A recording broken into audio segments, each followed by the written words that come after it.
in life processes is respiration. What is respiration? Respiration is जब food से energy release होती है, the process of releasing energy from food is called respiration. और respiration का process क्या involve करता है? रेस्पिरेशन का मतलब क्या होता है? एक सिंपल सी चीज़ है, जब आपने खाना खाया था, जब आपने फूड का इंटेक किया था, तो वो फूड फाइनली क्या हो गया था? डाइजेस्ट हो गया था, मीन्स उसका डाइजेशन हो गया था।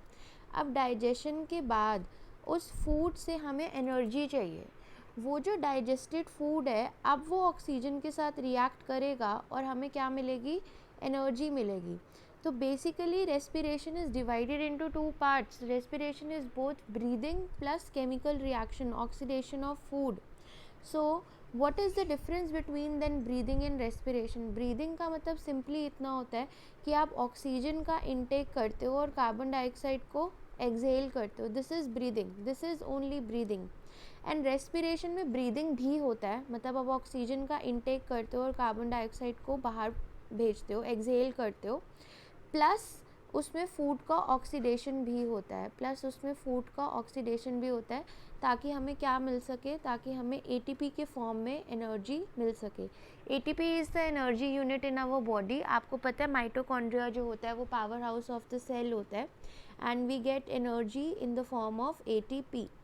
So breathing is a physical process, respiration is physical as well as biochemical process, and the process of breathing involves lungs of an organism and process of respiration involves lungs as well as mitochondria. lungs breathe करने के लिए involve होंगे और mitochondria आपकी किसके लिए involve होंगे? Mitochondria involve होंगे एनर्जी प्रोड्यूस करने के लिए, मीन्स वो पावर हाउस है तो उसके अंदर ऑक्सीडेशन ऑफ फूड होगा. अब आपके पास जो एक्सटर्नल रेस्पिरेशन होता है उसको हम ब्रीदिंग भी बोलते हैं. फिर transport of respiratory gases. Basically होता क्या है? हम पहले ब्रीद इन करते हैं. हम जब ब्रीद इन करते हैं तो सारा ऑक्सीजन लंग्स में जाता है आपके पास, और लंग्स में कुछ ट्रांसपोर्ट यूनिट्स होते हैं जिनसे वो सारा का सारा ऑक्सीजन किसके पास जाता है? ब्लड के पास जाता है. फिर ब्लड उस ऑक्सीजन को हमारी बॉडी में क्या कर देता है? ट्रांसपोर्ट कर देता है. और हमारी बॉडी का ईच एंड एवरी सेल जो है, हमारी बॉडी का ईच एंड एवरी सेल जो है वहाँ पर ऑक्सीडेशन होता है फूड का, और वो क्या करता है? इस ऑक्सीडेशन ऑफ फूड से क्या प्रोड्यूस करता है? एनर्जी प्रोड्यूस करता है in the form of ATP, in the form of ATP. तो पहला स्टेप होता है breathing. Then there is transport of respiratory gases which happens through blood. And third is tissue respiration, that is the respiration which occurs inside the cells, the respiration that is the oxidation of food that is occurring inside the cell. Then your next thing is, you can see the same thing that I have explained you in this diagram, that lungs are producing oxygen. That oxygen is getting transported through blood. Then that oxygen is getting diffused into the cells. In the cells, what is happening? Respiration is taking place and there is release of energy.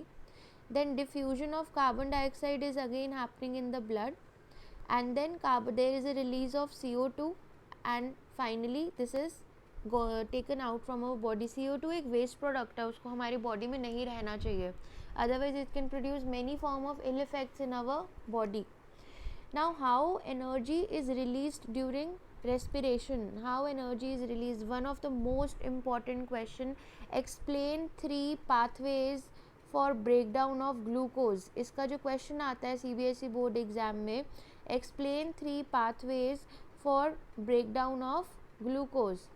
Okay तो इसमें आपके पास क्या होगा? 3 pathways of breakdown of glucose. आपको एक चीज़ सबसे पहले याद रखनी होगी, हमारी बॉडी में जो ATP होता है, जब हम यूज़ कर लेते हैं, जब हम अपनी एनर्जी का यूज़ कर लेते हैं तो वो ADP में कन्वर्ट हो जाता है.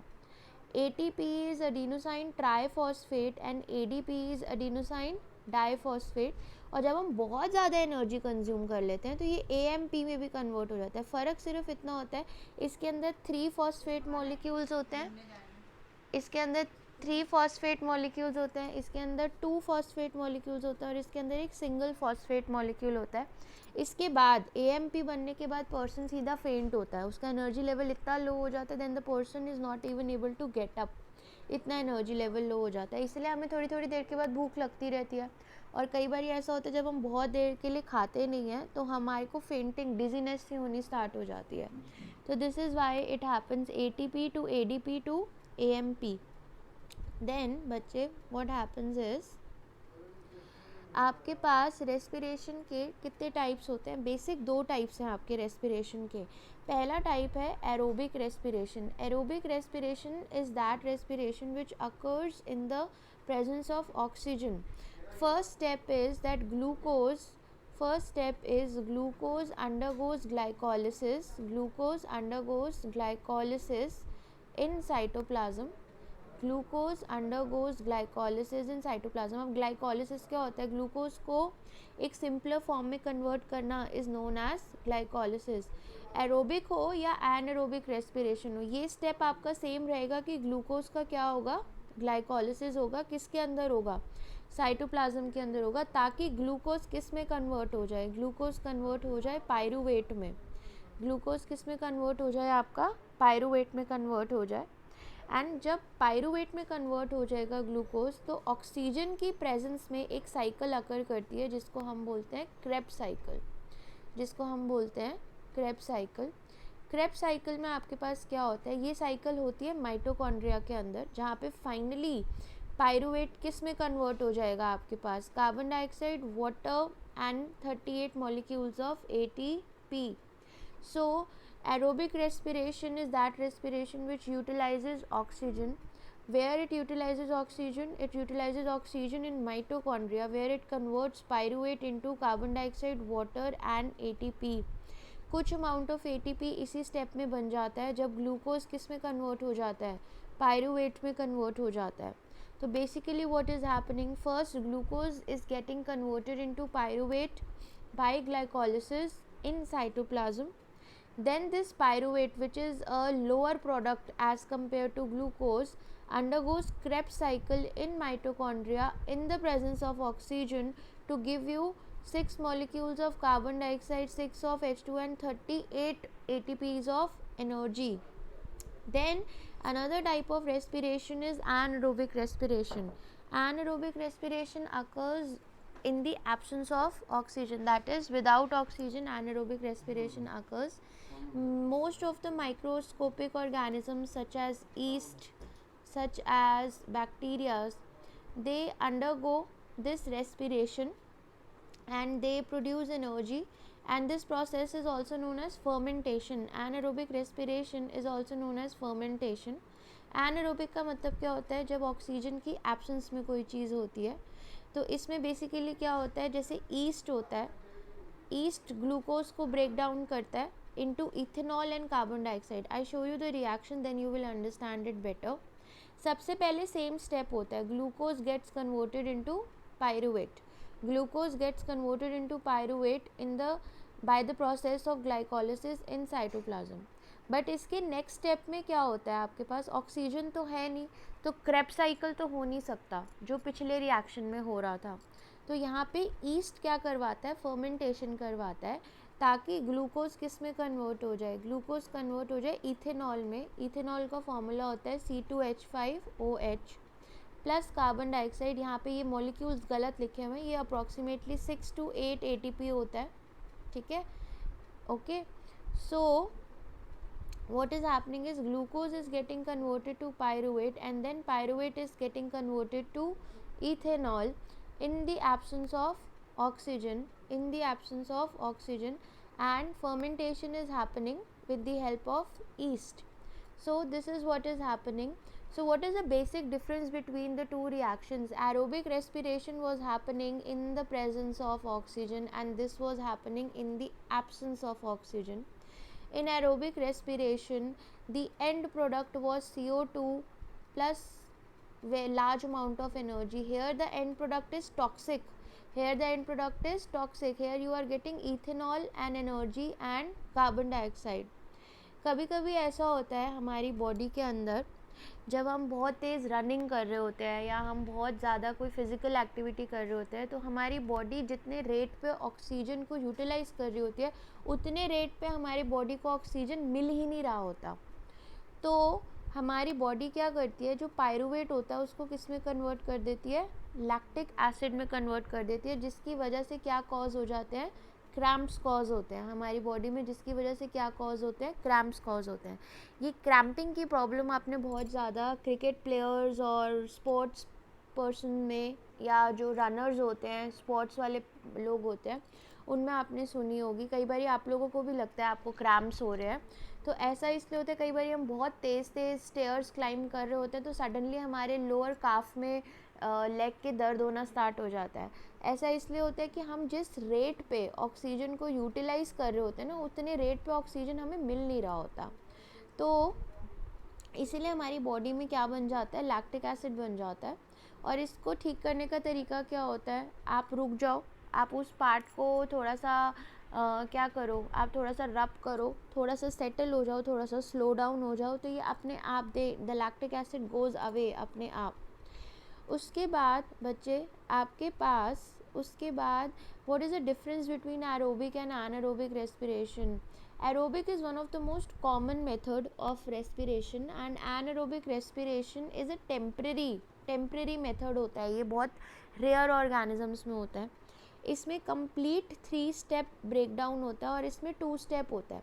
उसमें 3 स्टेप्स कैसे होता है एरोबिक में, पहले ग्लाइकोलिसिस होता है, ठीक है, उसके बाद क्रेब्स साइकिल होता है, और क्रेब्स साइकिल के बाद ऑक्सीडेशन होता है। पहले ग्लाइकोलिसिस होता है, फिर क्रेब्स साइकिल होता है, और फिर ऑक्सीडेशन होता है।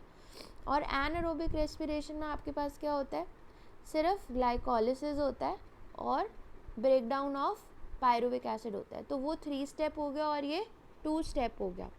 एरोबिक में ऑक्सीजन की ज़रूरत होती है, एनारोबिक में ऑक्सीजन की ज़रूरत नहीं होती।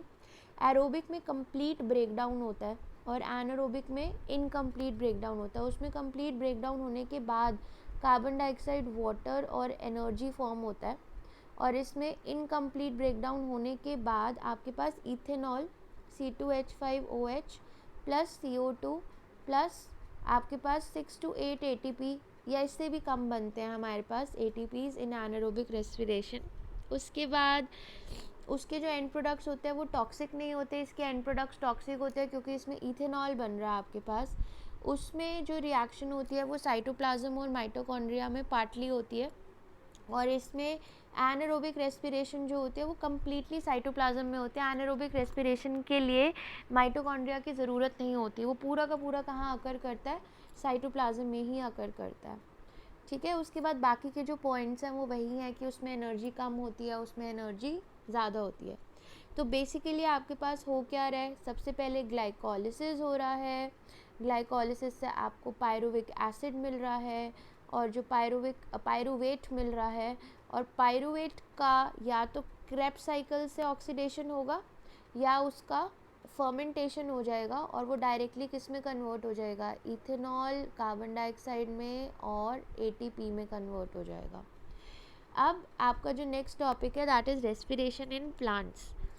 अब आपके दिमाग में आ रहा होगा कि मैम प्लांट्स को एनर्जी की ज़रूरत है क्या। हाँ जी, प्लांट्स को भी एनर्जी की ज़रूरत होती है।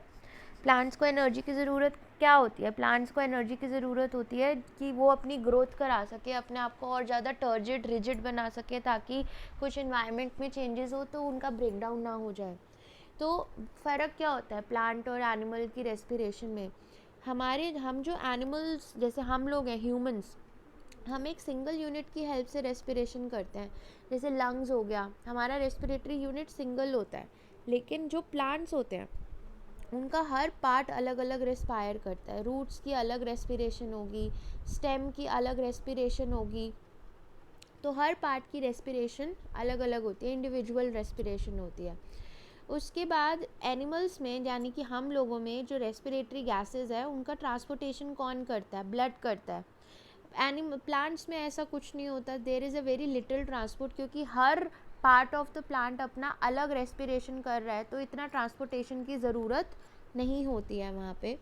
और प्लांट्स का रेस्पिरेशन बहुत स्लो रेट पर होता है और हमारा रेस्पिरेशन बहुत ज़्यादा फास्ट रेट पर होता है, क्योंकि हम बहुत ज़्यादा कॉम्प्लेक्स मल्टी सेलुलर ऑर्गेनिज्म है और प्लांट्स में most of the cells are dead.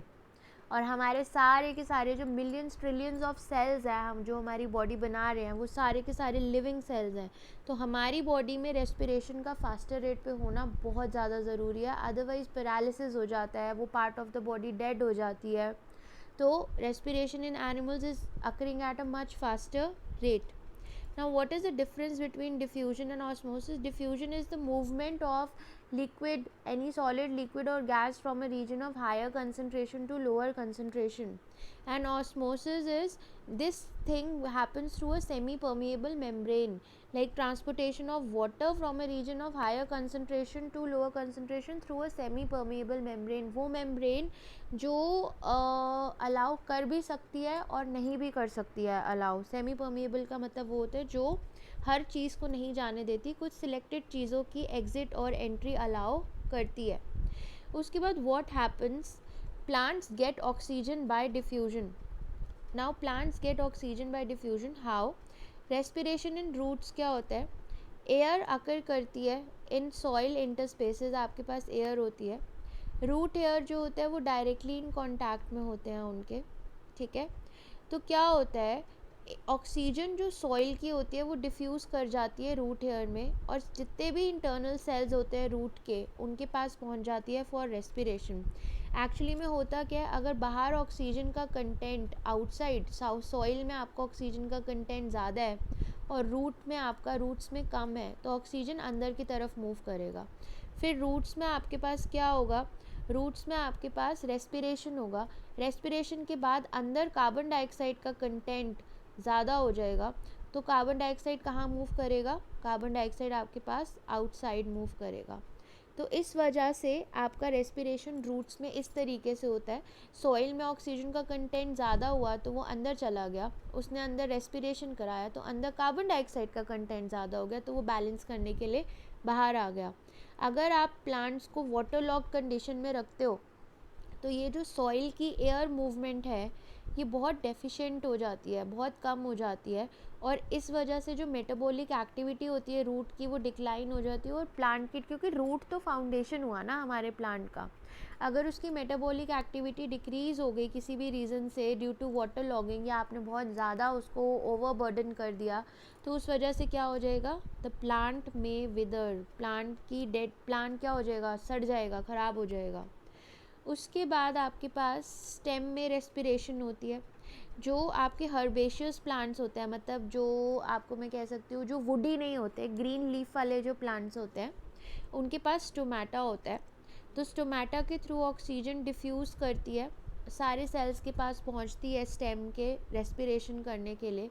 बाहर ऑक्सीजन ज़्यादा होती है, अंदर ऑक्सीजन का रेट कम होता है, तो वो स्टोमेटा के थ्रू क्या कर जाता है, डिफ्यूज़ कर जाता है, और स्टोमेटा के थ्रू डिफ्यूज़ करके स्टेम के एक एक सेल के पास पहुंच जाता है, और उस सेल में क्या कॉज करता है, आपके पास ऑक्सीडेशन, रेस्पिरेशन कॉज करता है। और कार्बन डाइऑक्साइड क्या करती है, अपोजिट वे में स्टोमेटा के थ्रू ही बाहर चली जाती है, जो भी carbon dioxide after respiration form होती है। और जो वुडी स्टेम्स होते हैं उनके बाग के पास क्या होते हैं, लेंटिकल्स होते हैं। जितने भी आपके वुडी स्टेम्स होते हैं उनके बाग के पास क्या होते हैं, लेंटिकल्स होते हैं। हर्बेशियस प्लांट्स के पास स्टोमेटा होते हैं और वुडी स्टेम्स के बाग में लेंटिकल्स होते हैं for gaseous exchange. Sometimes this question is asked for 1 mark. देन जो लीव्स में रेस्पिरेशन होता है, लीव्स के पास भी क्या होता है, आपके पास स्टोमेटा होता है, और लीव्स में जो एक्सचेंज ऑफ रेस्पिरेटरी गैसेस हो रहा होता है वो भी इसी प्रोसेस से हो रहा होता है, थ्रू डिफ्यूजन। बाहर किसी चीज़ का कंटेंट ज़्यादा हो जाएगा तो वो अंदर मूव करेगा, और अंदर किसी चीज़ का कंटेंट ज़्यादा हो जाएगा तो वो बाहर की तरफ मूव करेगा। दिन के टाइम पे क्या हो रहा होता है, जब दिन के टाइम पे ड्यूरिंग डे टाइम आपके पास फोटोसिंथेसिस हो रहा होता है, तो प्लांट खुद ही बड़ी सारी ऑक्सीजन प्रोड्यूस कर रहा होता है। तो वो क्या करता है, वो अपनी बनाई हुई ऑक्सीजन को ही किस में यूज़ कर लेता है, रेस्पिरेशन में यूज़ कर लेता है, और बाकी बची हुई ऑक्सीजन को वो बाहर भेज देता है, डिफ्यूज़ आउट कर देता है। तो सुबह के टाइम पे क्या हो रहा होता है, ऑक्सीजन बाहर जा रहा होता है और कार्बन डाइऑक्साइड अंदर, ऑक्सीजन बाहर डिफ्यूज़ आउट हो रहा होता है और कार्बन डाइऑक्साइड अंदर आ रहा होता है। क्योंकि सुबह वो फोटोसिंथेसिस कर रहा होता है, फोटोसिंथेसिस के लिए उसको कार्बन डाइऑक्साइड तो चाहिए ही चाहिए, तो वो कार्बन डाइऑक्साइड लेगा और फोटोसिंथेसिस करेगा, और फोटोसिंथेसिस का जो रिज़ल्ट होगा वो होगा ऑक्सीजन। ऑक्सीजन जो होगा, जो फोटोसिंथेसिस करने के बाद बनेगा, उसको वो खुद के रेस्पिरेशन के लिए यूज़ कर लेगा और बाकी के ऑक्सीजन को डिफ्यूज़ आउट कर देगा। लेकिन रात के टाइम पे क्या होता है, रात के टाइम पे आपके पास जो फोटोसिंथेसिस होता है वो अकर नहीं हो रहा होता, तो इसका मतलब ऑक्सीजन प्रोड्यूस हो ही नहीं रहा होता। तो इसकी वजह से क्या होता है, जैसे ये आपका प्लांट है, ऑक्सीजन बाहर ज़्यादा हो जाता है और अंदर कम हो जाता है, तो ऑक्सीजन अंदर जाता है और रेस्पिरेशन कराता है, और कार्बन डाइऑक्साइड क्या होता है, बाहर आता है रात के टाइम पे। इसीलिए कहते हैं कि रात के टाइम पे आपको कभी भी किसी ट्री के नीचे, प्लांट इसके नीचे सोना नहीं चाहिए, क्योंकि रात को जो ये प्रोसेस होता है ये रिवर्स हो जाता है, क्योंकि रात को फोटोसिंथेसिस नहीं हो रहा, तो वो अपने रेस्पिरेशन के लिए ऑक्सीजन कहाँ से लेगा, बाहर से लेगा, उसने रिस्पायर तो करना ही है, चाहे दिन हो चाहे रात हो। तो रात को वो ऑक्सीजन बाहर से लेगा अपने रेस्पिरेशन के लिए, तो obviously after respiration it is going to produce carbon dioxide, जो कहाँ मूव करना शुरू कर देगी, बाहर मूव करना शुरू कर देगी। तो जो चीज़ दिन के टाइम पे हो रही होती है उसका बिल्कुल अपोजिट आपके पास रात के टाइम पर हो रहा होता है।